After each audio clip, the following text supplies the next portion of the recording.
Welcome to the Z Consulting Podcast. Great to be here. Today we're diving deep into something really foundational, I think.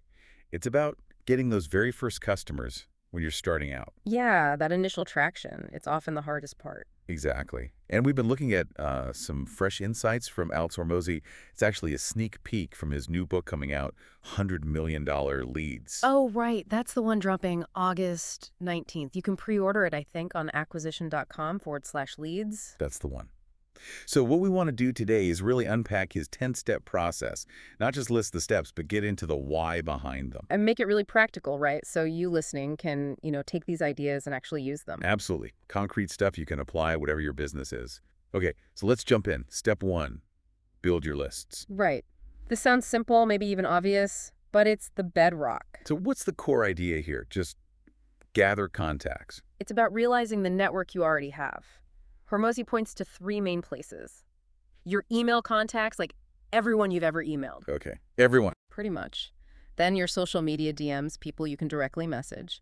And finally, your phone contacts. Just export that whole list. Wow. Okay, when you combine all those, that could actually be a huge number of people. It often is. People seriously underestimate this. You might be surprised how many potential leads are just sitting there.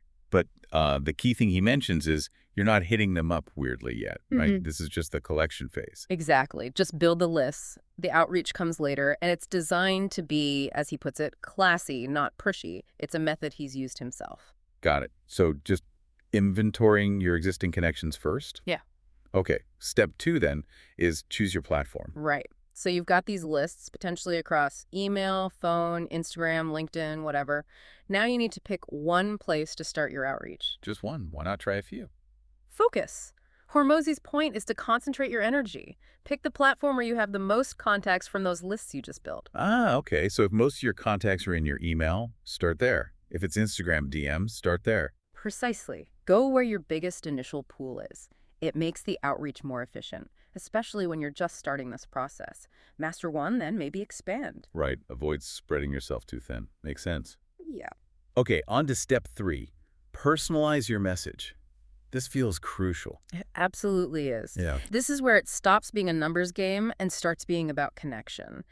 Generic messages just get ignored. So how do you personalize effectively, especially if you're reaching out to maybe hundreds of people? Hormozi's advice is practical. Yeah. Use something you already know about them or can find out really quickly, like 30 seconds quick. 20 seconds. What can you find? Look at their profile. Did they just change jobs, have a baby, move, post about a movie you also saw? Anything. Ah, find a commonality.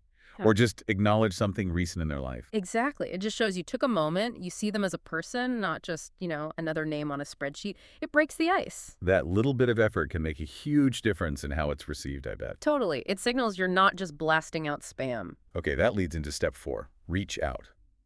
And this is where the intensity ramps up, right? The 100-person challenge. Yeah. He recommends aiming for 100 personalized messages every single day. Wow, 100 a day. That sounds like a lot. It is. It's a significant commitment, especially at first. Hormozi acknowledges it feels hard, maybe even uncomfortable. I can imagine. Even if you have a big list, like 3,000 people, sending that first personalized message can feel weird or pushy. Definitely. That initial hesitation is often the biggest hurdle. But the volume is key because outreach is partly a numbers game. Not everyone replies. Not everyone who replies becomes a customer. Exactly. So the 100-a-day target is about generating enough conversations consistently. He has that line, everything must be hard before it can be easy. Right, you have to build that muscle, that habit. You do. Once you get a system down, it becomes more manageable. But you got to push through the start. Okay, so let's do this.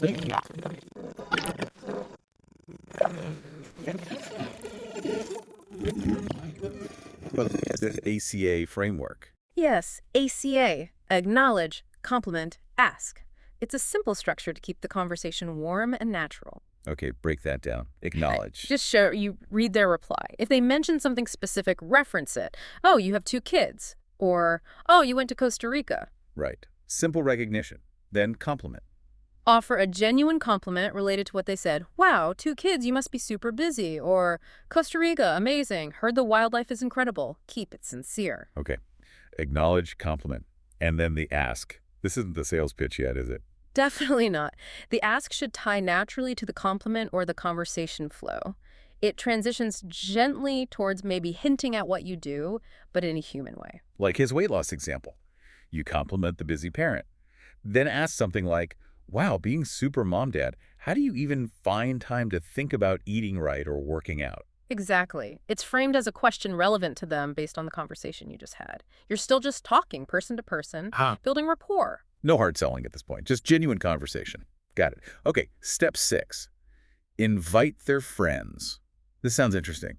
It's like a referral request, but different. Yeah, it's a very soft, no pressure referral ask. You're not asking the person you're talking to, hey, do you want my service? Not yet. So what do you ask? You pivot slightly and ask if they know anyone else who might be facing the kind of challenge your service addresses. Ah, okay. Like, by the way, just curious, do you happen to know anyone who's been looking for X or struggling with Y? I'm actually helping a few folks with exactly that right now. Precisely that kind of phrasing. It positions it as you asking for their insight, like a favor from a friend or contact. Low stakes. And what if they say, actually, that sounds like something I could use? Bingo, that's the key moment. Hormozy calls that person an engaged lead. They raise their hand. Their interest shifts the dynamic. Okay, and that shift leads perfectly into step 7, the irresistible free offer. Now, this one causes some debate, doesn't it? Working for free. It can, yeah. But Hormozy makes a strong case for it, especially when you're just starting out. What's the strategic thinking? Why give it away? Several reasons. One, it massively lowers the barrier to entry for someone to try you out, especially if you don't have many results or testimonials yet. Two, it gives you invaluable practice. Practice delivering the service. Right. And three, it's conditional. It's not just free for nothing. There are terms. Okay, what are the terms? They have to actually use the service. Can't just say yes and ghost. They have to provide feedback, detailed feedback. And if they think it was valuable, they need to leave a review or testimonial. Ah, so it's an exchange. Their time and feedback for your service. Exactly. It's strategic. The feedback helps you improve. The testimonials build social proof. The experience builds your skill and confidence. It's an investment. He uses that Warren Buffett analogy, right? Working for Ben Graham for free initially. Graham apparently thought Buffett's free labor was overpriced because of the training investment. Yeah, it highlights that this initial free phase is about you learning and building assets like testimonials. In your case, unlike maybe Buffett's, the free offer makes it easier for people to engage. And he gives a couple of ways to frame this free offer when asking for those referrals we just talked about. Yeah, there's a longer version where you really paint a picture. Do you know anybody who has described struggle looking to get dream outcome in time frame? I'm taking on like 5 free case studies. You explain why it's free for testimonials, maybe mention a quick success story. And then ask, does anyone you like come to mind? Right. And he adds that funny follow-up if they say no. Okay, does anyone you hate come to mind? Keeps it light. And the shorter version. More direct. Look, I help type of customer get dream outcome in time period without pain point, and I guarantee some risk reversal, then transition to the free case study offer. Now, what about the pushback? People saying, never work for free, value your time. Hormozy tackles that. His point is, if you're starting, maybe you have more time than money or proof. And crucially, if people won't even work with you for free, that tells you something important. Like there's some hidden cost or friction in your offer. Exactly. Maybe it takes too much of their time or it's too complicated. Finding that out when it's free allows you to fix it so you can charge confidently later. Eliminate those hidden costs. And the upside of delivering great free value is huge, right? Happy people are more likely to give great reviews, feedback, and referrals. Absolutely. It creates advocates, which leads right into step 8. Repeat the process. So this isn't just a one-shot deal. You go back to the list. You keep going, back to your email, social, phone lists. Continue the personalized outreach. Continue the ACA conversations. Continue asking for referrals. Continue offering the free conditional service. It's about building momentum through consistent action. Precisely. And remember, someone you talked to weeks ago who didn't take the free offer might suddenly think of someone perfect and send you a referral later. Nurturing the whole network pays off. Okay, so you're doing this consistently. You're getting results with the free clients, getting feedback, getting testimonials, and crucially, you start getting referrals. That's the cue for step 9. Start charging. Yes, this is a transition point. Getting referrals is a strong signal that you're delivering real value that people are willing to vouch for. So how do you make the switch? Just start quoting a price.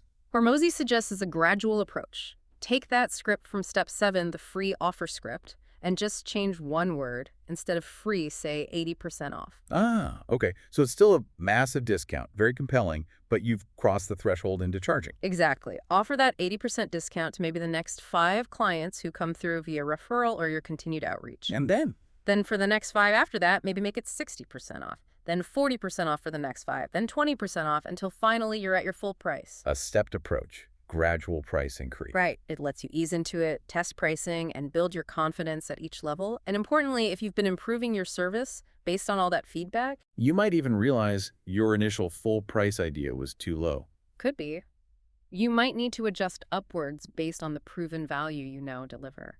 And filling up those free and heavily discounted slots creates real scarcity. Right. When you tell someone your full price, it's not arbitrary. You can genuinely say, look, I'm currently working with X number of clients who started at these introductory rates. My capacity is limited. It gives you ethical conviction when stating your price. And what about those initial free clients? Yeah, what happens to them when you start charging? You can go back to them, say, hey, really enjoyed working with you. As you know, I'm transitioning to paid clients now. If you'd like to continue working together, here's the introductory rate. Give them first dibs, maybe at a discount. And if they say no? Then you thank them for being a case study and gently remind them about the promised feedback and review if they haven't provided it already. No hard feelings. They were incredibly valuable. And they might still send referrals later. It's a long game. It really is. Which brings us nicely to the final step, step 10, keep them warm. This is about long-term relationship building, isn't it? Not just contacting people when you need something. Absolutely critical. Check in with your whole list, everyone you've ever contacted or worked with periodically, just like a normal human being. Not always selling, just connecting. Yeah, provide value consistently, share an interesting article, a quick tip related to your expertise, congratulate them on something you saw they posted, just stay top of mind in a positive way. Build that goodwill. Yeah. Reinforce your expertise without being pushy. Exactly. And the idea is, over time, if you do this well, you build such a strong reputation and network. That you don't even need to ask for business as much anymore. That's the ultimate goal. People start coming to you. They see the results you share, the testimonials. They remember your helpful interactions. You go from, as Hormozi puts it, 0 to hero. Wow. Okay, that's a really comprehensive, actionable framework. Right. From building the initial lists right through to long-term nurturing, it emphasizes that consistent, personalized effort and providing value up front. It really demystifies that initial customer acquisition phase, I think, makes Yeah. it feel achievable step by step. Absolutely. And, thinking about streamlining some of this outreach, the personalization, maybe even tracking the feedback, that's where technology can really play a role. Which reminds me, we should mention our sponsor, Nidus Lab. Oh, yeah, good point. If you're looking at implementing systems like this, especially as you scale, check them out at www.niduslab.com. They're a tech company that builds things like AI agents, custom web apps, software, chatbots. Design, content creation, basically tools that can help automate or optimize parts of your business operations. Things like managing contacts, maybe even helping with personalized outreach drafts or setting up systems for feedback collection. Exactly. Could be really relevant for applying some of these principles more efficiently as you grow. Again, that's www.niduslab.com. Definitely worth a look if you're trying to leverage tech. So that wraps up our deep dive for today. We release new episodes every Wednesday and Sunday at 7 p.m. Hope this was helpful. Thank you for tuning in at the Z Consulting Podcast, where we discuss the ins and outs of business. Looking forward to having you join us again.